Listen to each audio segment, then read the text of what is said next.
بسم اللہ الرحمن الرحیم۔ السلام علیکم، کیسے ہیں آپ؟ میں امید کرتی ہوں خیریت سے ہوں گے۔ ہم اپنے لیکچر کا آغاز کرتے ہیں جو کہ ہے کلاس 5 کا، اور اس کی بک اڑان سے، اور سبق کا نام ہے سب کے لیے رحمت خاتم النبیین صلی اللہ علیہ وآلہ وسلم۔ جیسا کہ آپ کو نام سے اندازہ ہو گیا ہوگا کہ ہم نے کس ہستی کے بارے میں پڑھنا ہے۔ ہم نے ہمارے پیارے نبی حضرت محمد صلی اللہ علیہ وآلہ وسلم کے بارے میں پڑھنا ہے۔ ان کے بارے میں ہم نے یہ پڑھنا ہے کہ وہ کیسے رحمت بن کے آئے تمام مخلوق کے لیے۔ ہم سب سے پہلے اس کی ریڈنگ دیکھتے ہیں۔ حضرت محمد صلی اللہ علیہ وسلم سے پہلے تمام پیغمبر کسی خاص قوم اور علاقے کے لیے بھیجے جاتے تھے، لیکن حضور پاک صلی اللہ علیہ وآلہ وسلم کو قیامت تک تمام مخلوقات کے لیے رحمت بنا کر بھیجا گیا۔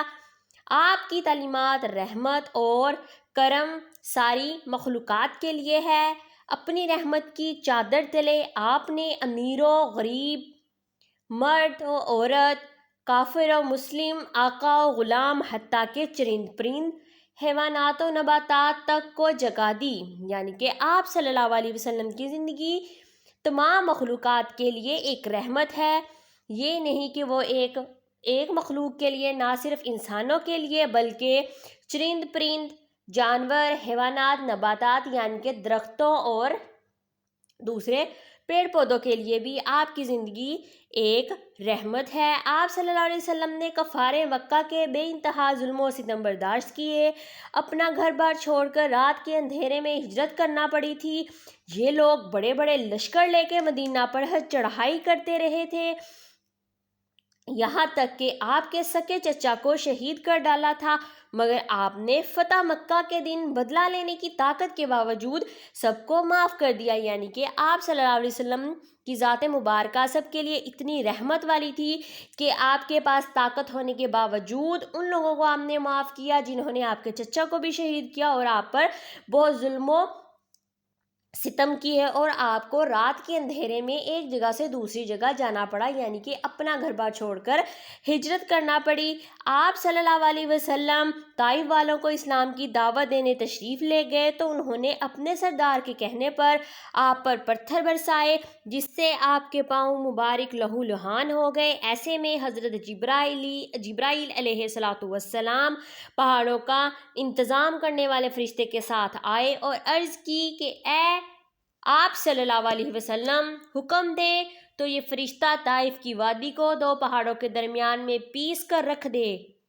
آپ نے فرمایا مجھے امید ہے اللہ ان کی آنے والی نسلوں سے ایسے لوگ پیدا کرے گا جو صرف ایک اللہ کی بندگی کریں گے، یعنی کہ حضور پاک صلی اللہ علیہ وسلم کے اوپر انہوں نے اتنے ظلم و ستم کیے، لیکن آپ کو امید تھی کہ ان لوگوں کے بعد آنے والے لوگ اللہ تعالیٰ کو اور ان کے نبی کو مانیں گے اور ان کی پیروی کریں گے۔ آپ غلاموں پر خاص طور پر شفقت فرماتے تھے۔ آپ فرمایا کرتے تھے کہ تمہارے بھائی ہیں، جو خود کھاتے ہو وہ ان کو کھلاؤ، اور جو خود پہنتے ہو ان کو پہناؤ، یعنی کہ آپ صلی اللہ علیہ وسلم ان لوگوں کے اوپر بھی رحمت فرماتے تھے جو کہ غلام تھے، جو کام کاج کرتے تھے۔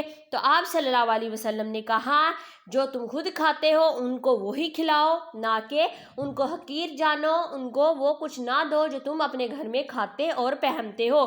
آپ کے حصے میں جو غلام آتے ان کو ہمیشہ آزاد فرما دیتے، لیکن وہ حضور پاک صلی اللہ علیہ وسلم کے احسان و کرم کی زنجیر سے آزاد ہونا نہیں چاہتے تھے، یعنی کہ وہ حضور پاک صلی اللہ علیہ وسلم کی ہی دستے مبارک میں رہنا چاہتے تھے، وہ انہی کی چادر رحمت میں رہنا چاہتے تھے۔ وہ نہیں چاہتے تھے کہ حضور پاک صلی اللہ علیہ وسلم کے پاک دامن کو چھوڑ کر وہ کہیں اور جائیں۔ حضرت زید بن حارثہ آپ کے غلام تھے، آپ ان سے بہت شفقت کا سلوک کرتے تھے۔ ان کے والد انہیں لینے آئے تو انہوں نے اپنے والد کے ساتھ جانے سے یہ کہہ کر انکار کر دیا آپ اتنا اچھا سلوک کرنے والے ہیں کہ میں کبھی آپ سے جدا نہیں ہو سکتا۔ یہ سن کر آپ نے حضرت زید کو آزاد کیا اور انہیں اپنا منہ بولا بیٹا بنایا۔ آپ کے والد مطمئن ہو کر واپس چلے گئے۔ نبی کریم صلی اللہ علیہ وسلم جانوروں پر بھی اتنا ہی رحم رحم اور مہربان تھے اور ان پر کسی قسم کی ظلم و زیادتی ہوتے نہیں دیکھ سکتے تھے۔ آپ نے جانوروں اور پرندوں کا خیال رکھنے کی نصیحت فرمائی۔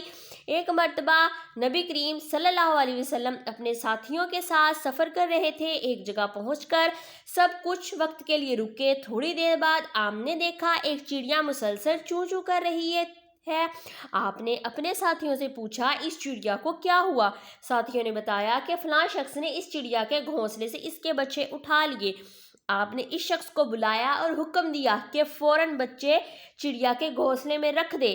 جب اس نے بچے گھونسلے میں رکھے تو چڑیا خوش ہو کر خاموش ہو گئی۔ یعنی کہ جس طرح ہم اپنے والدین سے دور رہ کر یا ہمارے والدین ہم سے دور رہ کر ناخوش ہوتے ہیں اور وہ ہمیں یاد کرتے ہیں، اسی طرح جانور بھی اپنے بچوں سے اسی طرح پیار کرتے ہیں۔ اگر ہم ان کے بچوں کو ان سے چھین لیں گے وہ ناراض ہو جائیں گے، جس سے ہمیں پتہ چلتا ہے کہ حضور پاک صلی اللہ علیہ وسلم کس طرح تمام مخلوقات کے لیے رحمت بن کے آئے۔ آپ دیکھ سکتے ہیں کہ حضور پاک صلی اللہ علیہ وسلم پہ کتنے زیادہ ظلم و ستم ہوئے، لیکن آپ نے سب کو معاف کیا۔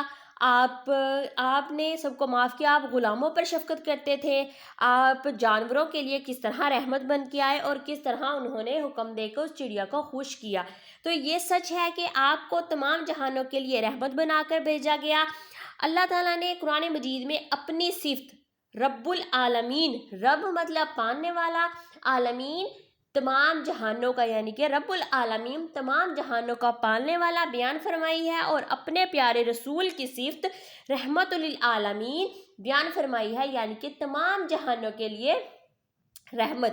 تو اللہ تعالیٰ نے کہا کہ میں پالنے والا ہوں تمام جہانوں کو، اور اس جہان میں جو رحمت لے کے آنے والا ہے وہ حضور پاک صلی اللہ علیہ وسلم کی ذات مبارکہ ہے۔ تو اب آ جائیں آپ پیج نمبر 22 کے اوپر، جہاں پہ لکھا ہوا ہے سبق کے مطابق خالی جگہ پر کیجئے۔ پہلے تمام ڈیش کسی خاص قوم اور علاقے کے لیے بھیجے جاتے تھے۔ پیغمبر آپ صلی اللہ علیہ وسلم کو اپنا گھر بار چھوڑ کر رات کے اندھیرے میں ڈیش کرنا پڑی۔ ہجرت یہ ہے کہ آپ کو تمام جہانوں کے لیے ڈیش بنا کر بھیجا گیا۔ رحمت جو خود کھاتے ہو ان کو ڈیش، اور جو خود پہنتے ہو ان کو ڈیش، یعنی کہ جو آپ خود کھاتے ہو ان کو کھلاؤ اور جو خود پہنتے ہو ان کو پہناؤ۔ پھر اس کے بعد آپ نیچے آئیں کویسچن نمبر 2 پہ، جہاں پہ لکھا ہوا ہے سوالات کے جواب لکھیے۔ پہلا سوال دیکھیں، فتح مکہ کے دن آپ نے کفار سے کیا سلوک کیا؟ اب آئیں آپ اپنے سبق کے اوپر پیج نمبر 20 کے اوپر، تو آپ کو یہاں نشان نظر آئے گا لگا ہوا، آپ ویڈیو کو ریورس کر کے دیکھ سکتے ہیں۔ آپ نے فتح مکہ کے دن بدلہ لینے کی طاقت کے باوجود سب کو معاف کر دیا کیونکہ آپ رحمت للعالمین ہیں۔ طائف میں آپ کے ساتھ کیا واقعہ پیش آیا؟ تو اسی پیج پہ 20 پہ ہے، اسی کے اس کویسچن کے نیچے جب آپ طائف والوں کو اسلام کی دعوت دینے تشریف لے گئے تو انہوں نے اپنے سردار کے کہنے پر آپ پر پتھر برسائے، جس سے آپ کے پاؤں مبارک لہو لہان ہو گئے۔ یعنی کہ ان لوگوں نے آپ صلی اللہ علیہ وسلم پر اتنا ظلم کیا لیکن آپ نے پھر بھی ان کو معاف فرمایا۔ پھر اسی طرح کویسچن نمبر 3 پہ آئے، آپ غلاموں سے کس طرح کا سلوک فرماتے، کوئی واقعہ بتائیے۔ یعنی کہ پیج نمبر 21 پہ آئے، وہاں پہ آپ کو غلاموں کا واقعہ نظر آئے گا۔ آپ غلاموں پر خاص طور پر شفقت فرماتے تھے۔ آپ فرمایا کرتے تھے کہ تمہارے بھائی ہیں، جو خود کھاتے ہو ان کو کھلاؤ، جو خود پہنتے ہو ان کو پہناؤ۔ پھر اس کے بعد آ جاتا ہے کویسچن نمبر 4، آپ نے جانوروں سے کس طرح کا سلوک رکھنے کا حکم دیا؟ تو اسی پیج پہ پیج نمبر 22 پہ آپ نے جانوروں پر اور پرندوں کا خیال رکھنے کی نصیحت فرمائی۔ پھر اسی کی طرح کویسچن نمبر 5 پہ آئیں، قرآن مجید میں اپنی اور رسول صلی اللہ علیہ وسلم کی کیا صفت بیان کی؟ کس نے؟ اللہ تعالیٰ نے۔ قرآن مجید میں اللہ تعالیٰ نے اپنی اور رسول کی کیا صفت بیان کی؟ تو اسی پیج پہ پیج نمبر 21 لاسٹ لائن، قرآن مجید میں اپنی صفت رب العالمین بیان فرمائی اور اپنے پیارے رسول کی صفت رحمت للعالمین فرمائی۔ اور اسی طرح کویسچن نمبر 6 ہے، اس سبق میں آپ کی کون کون سی خوبیوں کا ذکر فرمایا ہے؟ کس کی؟ آپ صلی اللہ علیہ وسلم کی۔ تو آپ لوگوں نے اس کو خود ریڈ کرنا ہے، اس کویسچن کو آپ نے خود اپنی سمجھ سے لکھنا ہے۔ میں امید کرتی ہوں آپ کو میرے لیکچر کی سمجھ آئی ہوگی اور آپ اپنی اس لیکچر کو اپنی نوٹ بک کے اوپر خوش خطی کے ساتھ تحریر کریں گے۔ اگر آپ کو کسی بھی قسم کا مسئلہ ہو تو آپ مجھ سے پوچھ سکتے ہیں۔ اللہ حافظ۔